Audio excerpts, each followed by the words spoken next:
These are the August WS150 and WS300, the two Wi-Fi and Bluetooth speakers in the August wireless lineup, which tries to break into the already established market by offering a competitive price. Are they worth it? Let's take a look. The differences between the two speakers are mostly negligible, so throughout this review I'm just going to refer to the common features and point out the differences as we go. Starting from the design, August took a simple approach with the dual-tone look, with black rubber on the top and on the bottom and grey metallic speaker grills. The buttons on top are exactly the same, with the usual media controls and several connectivity options, including Wi-Fi, Bluetooth and NFC. You'll find a 3.5 jack and a micro USB port on each, plus an extra slot to connect external storage devices. On the WS150 you get a microSD card slot, while the WS300 comes with a full USB Type-A port to connect a USB stick. Wired options aside, let's talk about wireless connectivity. Once you go through the initial setup, you can use them simultaneously on the same Wi-Fi network, and anyone on the network can easily play whatever they like. Depending on your needs, you can play different songs, the same track, or even use them as a stereo system, assigning a different channel to each one. While adjusted to here, you can of course combine them in several configurations, using up to 4 at the same time. As for compatibility, in Wi-Fi mode you'll find services like Spotify, Tidal, TuneIn and a few others, but the list is not terribly long. If your favorite platform is not available, you'll have to go for Bluetooth, or also AirPlay if you're on iOS. Speaking of Bluetooth, it's worth mentioning the performance and features offered by Bluetooth versus Wi-Fi. The clear advantage of Wi-Fi is the multi-speaker configuration. Besides, you get a good degree of independence from your phone, allowing your source to be quite far from the speakers, and the speakers to be placed independently from one another. However, it has its problems. First, you need a strong Wi-Fi signal to achieve the maximum 320 kilobits per second bitrate.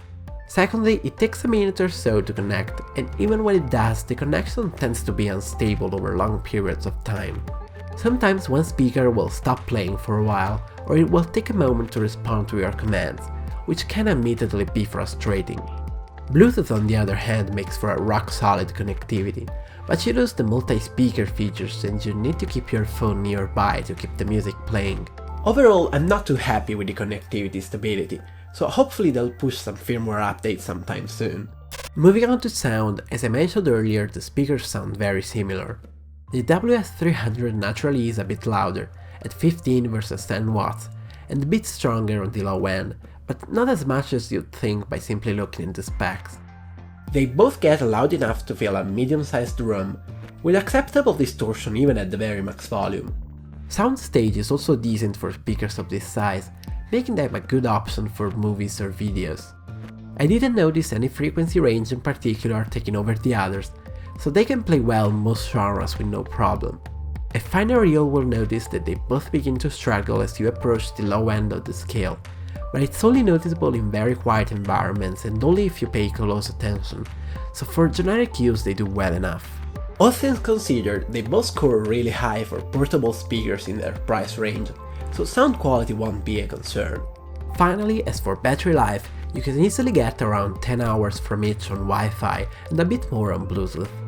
Interestingly, given that they both have a 2000 mAh battery, the WS150 will actually last longer, since it produces 5 less watts than its bigger brother.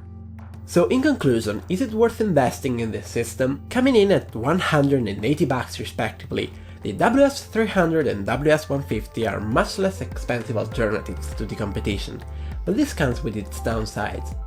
The Wi-Fi connectivity is not always stable, and the compatible services are limited, but when they do work they produce a clean sound with high maximum volume, long battery life and several configurations available. The additional connectivity options like Bluetooth and 3.5 jack are handy, but if you're only planning on using these, you'd probably be better off with a dedicated speaker for the same price. Overall, if you do understand their limitations, these make for a good set, and despite the occasional frustration, I'm globally happy with my experience with them. So that will do for today. Don't forget to leave a like if you enjoyed this video, and subscribe for more videos like this one. As always, thank you so much for watching, this was Joe, and I'll catch you guys in the next one.